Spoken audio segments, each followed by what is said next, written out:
This is a test. Can everyone hear me? Yes. All right.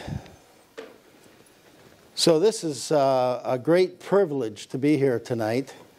There's a Grandmaster's event up in Courtenay tonight, so there's a number of those that have gone to Courtenay, and rightly so. So here we go. My voice is not what it should be. I breathed in a lot of smoke this week, so I'll be stopping for drinks of water. I had a choice.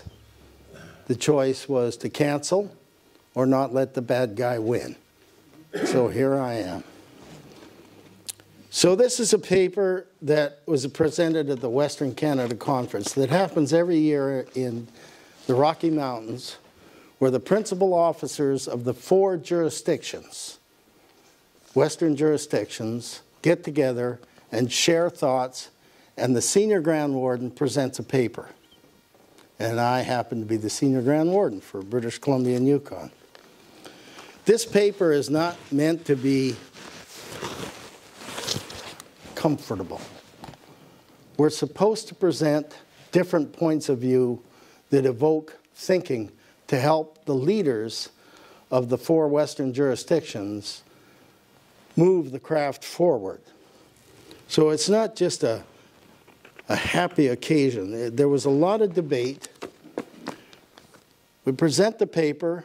4 groups go out and talk about the paper and come back and present their view of what the paper meant. So it's a serious piece of work. I don't want anybody to take offense to this, but I really would like folks to take some things away to think about. So here we go. I've read many papers that suggest the craft is losing membership because we need to provide a higher quality of Masonic experience. This includes inspirational education, quality of Masonic experience, effective meetings, sincere mentoring, celebratory festive boards, and better engagement with our communities. It's hard to argue with that. However, most of this focus is on the need for the leaders of the craft lodges to make this happen for the Freemason. Today I will speak about the responsibility of the Freemason to take charge of his own Masonic journey. It is often said that one gets out of Freemasonry what one puts into it. Or stated differently, if you don't make an effort in Freemasonry, you will get very little return. Effort implies participation. A man can become a Freemason with all of the work required by many and then vanish and still hold himself up to be a Freemason with all the privileges and prestige that that brings. That seems not Masonic. Our fraternity has an unsustainable culture of non-participation. Let me say that again. Our fraternity has an unsustainable culture of non-participation.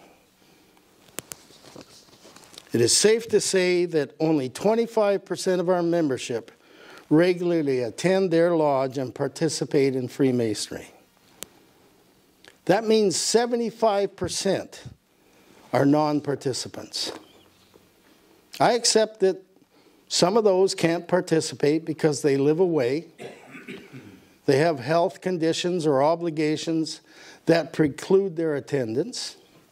But the vast majority of non-participants in our numbers could, but choose not to participate. I call them willful non-participants, just for a phrase. In the 4 Western jurisdictions, and that's what this paper was directed at, there are a total of approximately 16,000 Masons on the registers today. That means 4,000 participate in the craft and 12,000 do not. This is a staggering realization indeed. This, my brothers, is not a trend or an anomaly. This is an entrenched culture of non-participation. Here's the question. Is a dues-paying member who is a non-participant simply a neutral force that adds to the lodge funds, or is he a part of a significant group that is undermining the welfare of our lodges, leaving too few to do the work? And here's the big question. Is this a serious threat to our Freemasonry? I'm going to give you a lot of questions tonight, not a lot of answers. Take that one away with you. Now I'd like to shatter a few Masonic myths that affect participation. The first myth. Freemasonry needs to attract the youth movement to survive. The second myth. Freemasonry should lower the age of admission to attract more members. And that actually came to the floor of the lodge several years ago, the Grand Lodge several years ago. It was voted down. The third myth. Men of today do not have enough time for Freemasonry. Much of our strategic planning may be based on these myths, so we need to consider them very carefully.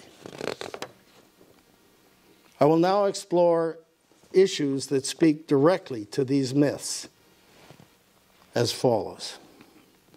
At what stage in life is a man capable of participating in meaningful Freemasonry?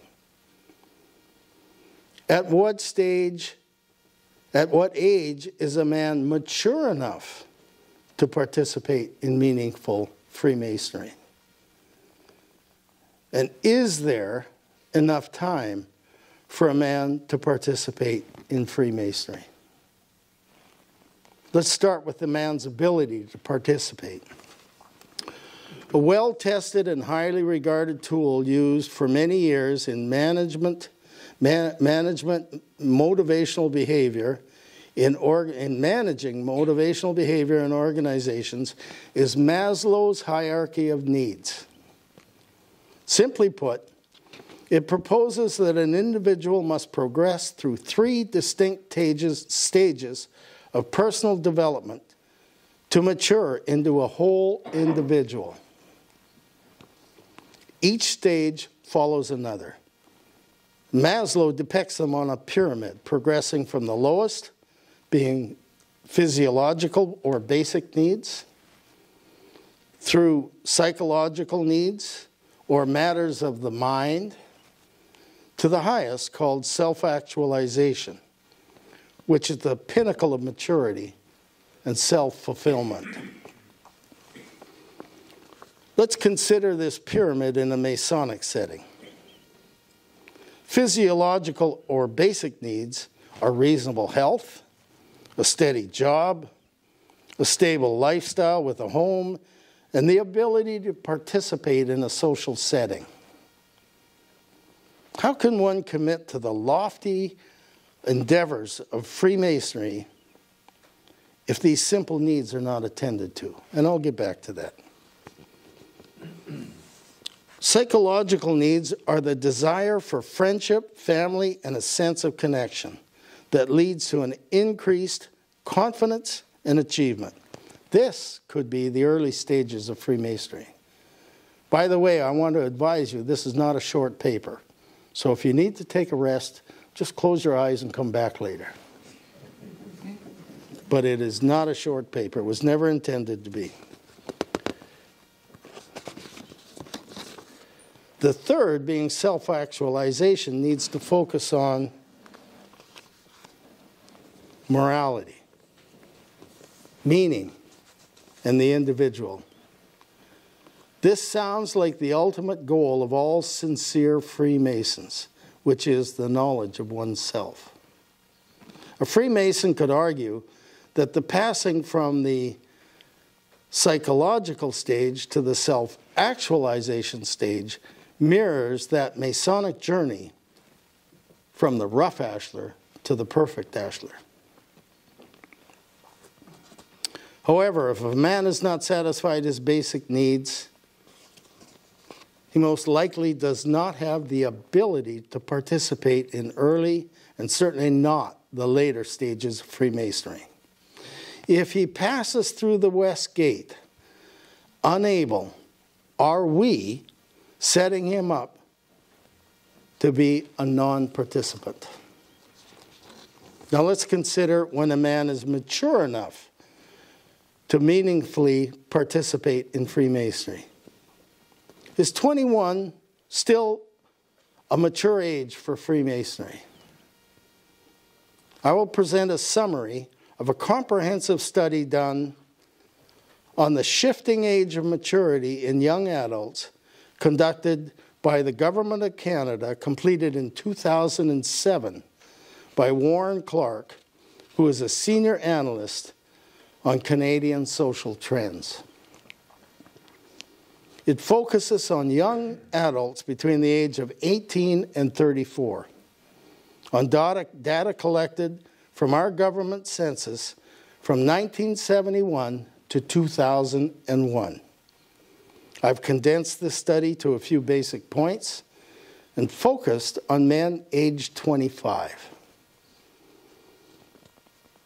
Clark identified 5 markers that indicate the level of maturity required to transition into adulthood.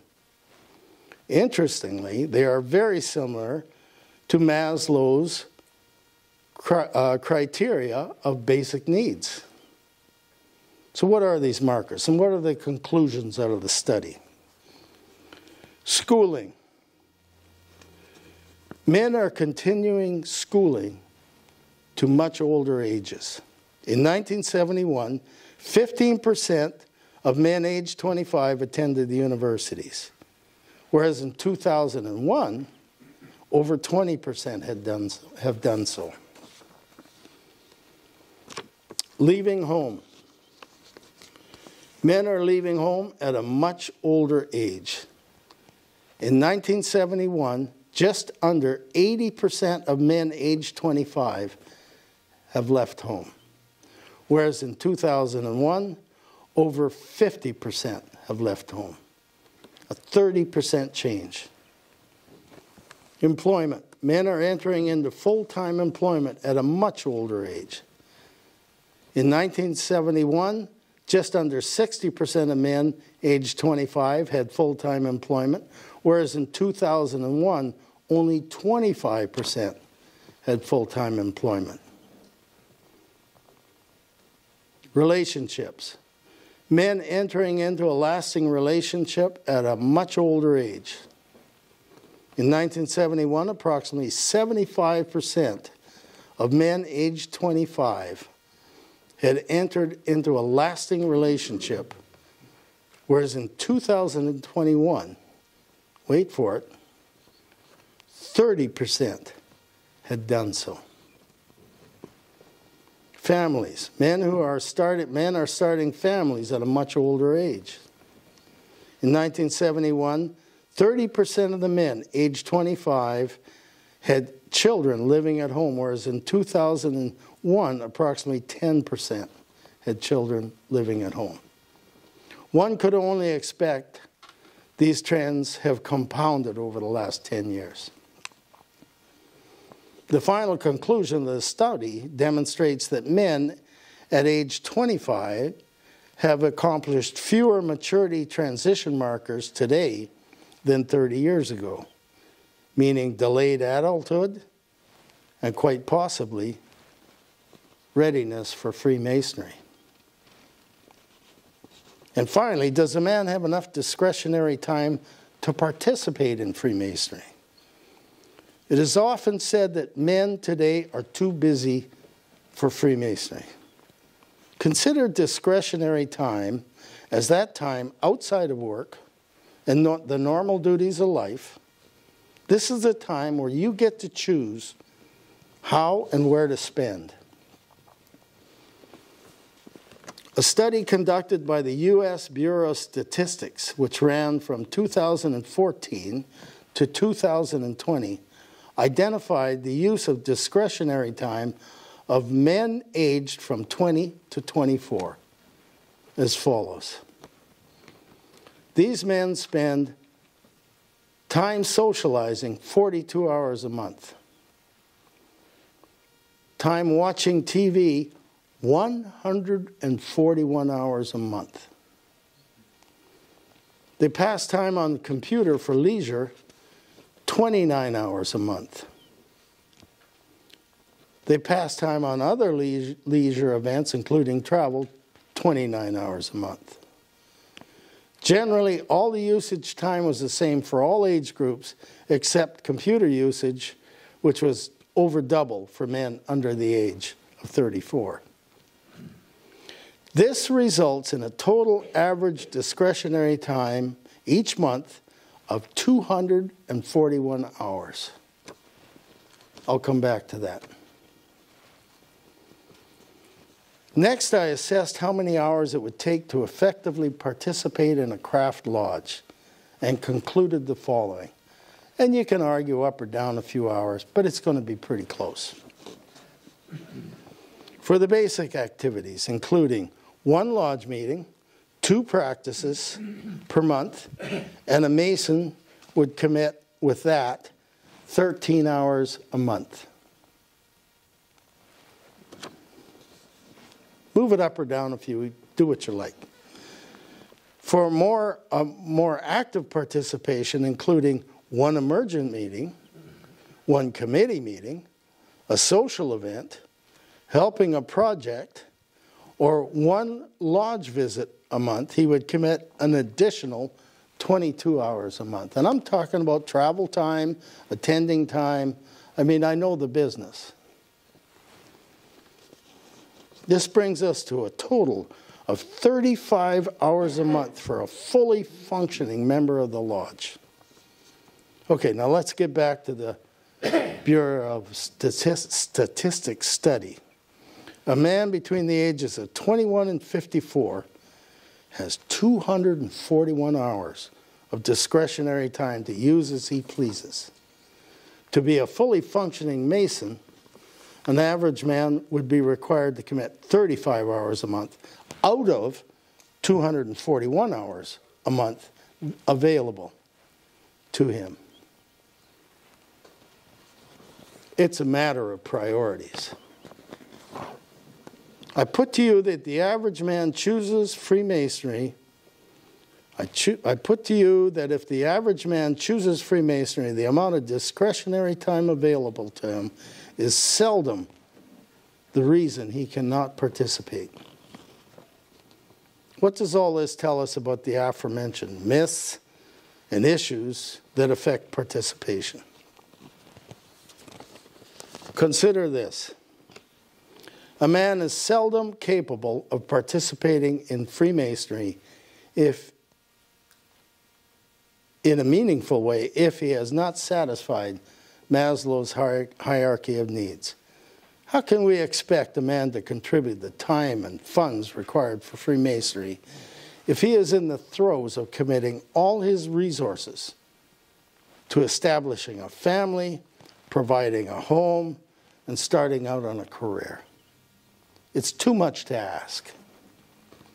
Do we need to adjust our guard at the West Gate to focus on those men who have satisfied their basic needs and are truly capable of participating in Freemasonry? Or are we creating non-participants? Today, a man in his early 20s is not as mature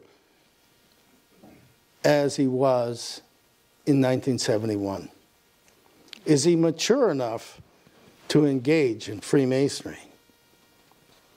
Do we need to adjust our guard at the West Gate to permit those who have generally achieved, and there's always exceptions, have generally achieved the maturity markers of education or training, established their independence at home and work, and are looking for a trusted brotherhood and the study of the philosophy of Freemasonry?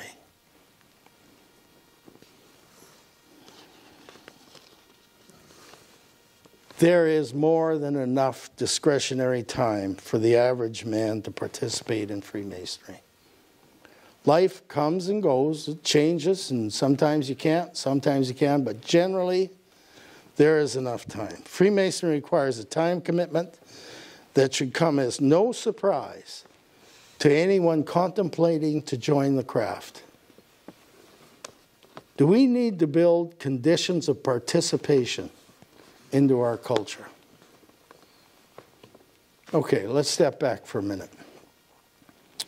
Why is this persuasive culture of non-participation in lodges unsustainable?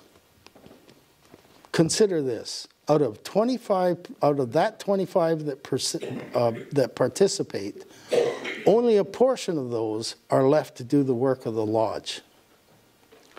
This typically results in burnout of the core members. We all know this. In most lodges, one or more elders pass to the Grand Lodge above each year. Membership declines, lodges age out, and the capacity for a lodge erodes away. Non-participation does not help this. New Masons who remain on the roll but do not participate do not learn Freemasonry or the associated skills to meaningfully participate. Systemic non-participation becomes the norm. It conveys the message that it's okay not to play your part in maintaining the health of the lodge, or indeed the craft. Someone else will do it. It's okay to be a taker. A willful non-participant is a Freemason in name only and not deserving of the benefits that come with it. So how do we change the culture from 25% participation to 75% participation? The big question. Is it important? Some of us think it is. Should we make a certain level of participation a condition of membership? In some lodges, it's implied. In most observant lodges, it's obligatory. Should we make unexplainable non-participation a cause to recommend a demit? Maybe this just isn't the right time for you. You can always come back when it is the right time. Should we assign a task to every Freemason, officer or not? The lodge needs your support. You owe it to the lodge. The culture of non-participation will not fix itself. It will require thoughtful and long-term action. Thank you, and may our gentle craft prosper in harmony and brotherly love.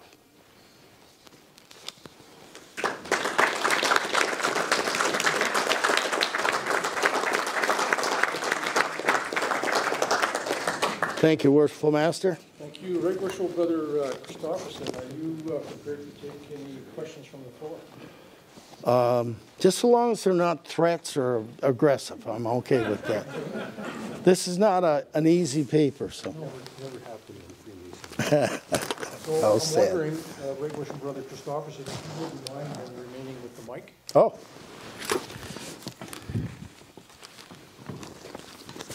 I'm sorry. No problem. To do that to the video. Oh, well. So just on this note, some of you may have been touched by this, maybe felt a little bit of angst and whatnot. So when we ask the questions, I'm going to ask if you lodge, state your name, which lodge you hail from, because I think that will give us a bit of a perspective as well, the problems or your insight with the lodges as described by Right Worshipful Brother Christofferson. I see Brother Jones is in. Worshipful Master, if I could, I was kidding. I'm open to all questions. This was intended to be a controversial paper, so please bring the questions forward. Okay. Thank you. Jason Jones, Hideout 166. Usually what kills a lodge is one of two things, or maybe both. Financial and lack of participation. What I'm afraid of, if you start asking people if they would like to demit, you may find yourself transferring from a situation where you have, you're okay for money, but you don't have enough participation, and then you may find yourself in two sets of trouble where you're not having participation, and then because there's fewer members, the dues are so high that some people may demit just because they just can't afford to participate anymore. So I can't say I agree with your assessment or your suggestion to ask people to demit. I think some people do support us financially, even if they don't come in. Obviously, it's better if they do, but having them do neither, I don't think is good for the lodge. Thank you. Thank you for that. That's the big question. You nailed it. So here's the thing. If you've got 75% of your membership that doesn't attend, think about any organization, I don't care what it is, that has a mission to accomplish, and 75% of its employees do not participate. How can an organization like that survive?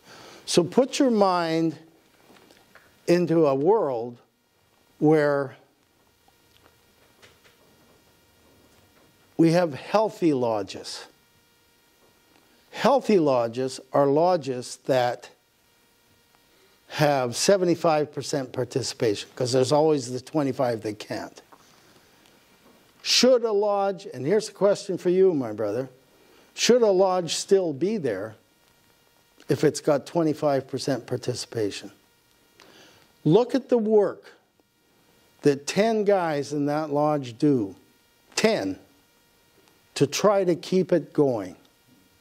Is that a reasonable model of an organization that's happy and productive? That's a few guys doing a lot of hard work. That's not my opinion, that's just the counter argument to your question. We have now, and let's get to the heart of the issue, and the heart of the issue is a culture of non-participation. We have men join our organization with the best of intentions, and sometimes they're not that well grounded, and then they go away. And that's okay, because we need your money. What if we had lodges that said, we're so pleased to have you join our fraternity and our lodge, but this is a requirement. Now let me expand this discussion on observant lodges. And observant lodges, and I can tell you this as a fact, have waiting lists for men to join. And their dues are quite high. And if a Mason does not attend a lodge, he is required to send a letter, not an email, a letter to the Worshipful Master explaining why he could not attend a lodge. And if it's a valid reason, the Worshipful Master accepts it. If it's not, he's suspended. And if he's constantly does that 2 or 3 times in a row, then he's out of the lodge. So why would these lodges have waiting lists for people to join, and our lodges have 75% non-participation? That's the difference in the model. Are we too lax